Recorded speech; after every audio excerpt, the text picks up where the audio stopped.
Hey, what's up guys? This is Nick with Catalyst Fitness. I'm incredibly excited to be here today. We're gonna be covering the top 3 health benefits of protein, so let's dive in. All right, so tip number 1 is all about how protein can boost muscle. So the reality of the situation is if you're not eating enough protein, you're not supporting the lean tissue that you have on your frame. As you age, the most important thing that you want to be able to protect is your lean muscle. Now, if you have a goal of losing body fat, it becomes extra important to be able to consume enough dietary protein to be able to support that lean tissue. And if you have a goal of wanting to put on muscle, we got to be able to support it in a unique way, which I'll get into here in a second. All right, tip number 2 is that it actually improves your mood. So you got to think, amino acids are the building blocks to protein, but what a lot of people don't understand is that amino acids are also the building blocks to neurotransmitters. So neurotransmitters are what allow us to think, what allow us to function cognitively. So there's certain amino acids that are actually precursors to the neurotransmitters that make our brain function the way that it should. So if you have trouble with mood, one of the best things you could do is just make sure that you're eating enough dietary protein to be able to support that. Tip number 3 might actually be one of the best ones, I think, for you guys.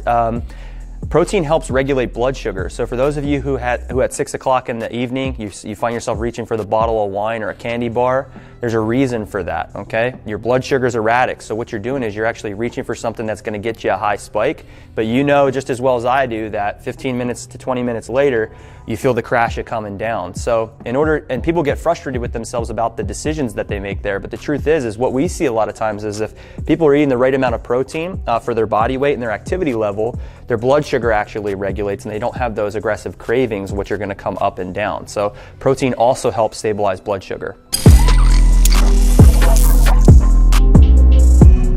So when we talk about what foods are going to be high in protein, we really want to look at the quality of those sources too. So you have seafood, that's a great option. Things like salmon, they're also high in fat, but it's also high in protein. You've got red meat, you've got poultry, you've got chicken, you have crab. I mean, if you're looking to do this to where you don't want to consume animal products, you could do different beans, but there's so many options for people to be able to use. If you find yourself in a pinch, what you could do is you could actually get a good quality protein shake. I myself, when I try to go with a protein shake, I'm looking for something that's a grass-fed whey, maybe even some collagen protein, and one of my favorite vegetarian lines is the Vega Sport Performance line, which we actually have in another video that we shot for you guys. You could go to our site and check that out.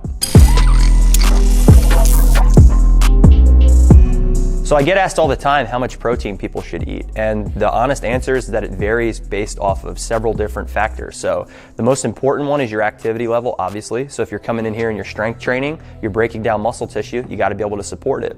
Other things like your goal, your metabolic health, how you're feeling, and also your gender play a key role in it. And so there's never a one-size-fits-all with this approach. That's why one of the most important things we do with everybody that comes through these doors is we put them through our test called an InBody, and what it does is it looks at their weight, their skeletal muscle mass, and their body fat. Those 3 things are incredibly important. So if you want to lose weight or you want to put on muscle, at least make sure that you're measuring the right thing. You're not necessarily concerned about the scale, you're concerned about what that weight looks like in the mirror, right? So when it comes to consuming protein, the requirements are going to be very different if your goal is to put on muscle, and the requirements are going to be different versus whether or not you want to maintain, or even if your activity levels are different. So if you're a runner, it's different than if you're strength training, and vice versa. So if you're curious about learning more, next step is coming in here and checking out what we do.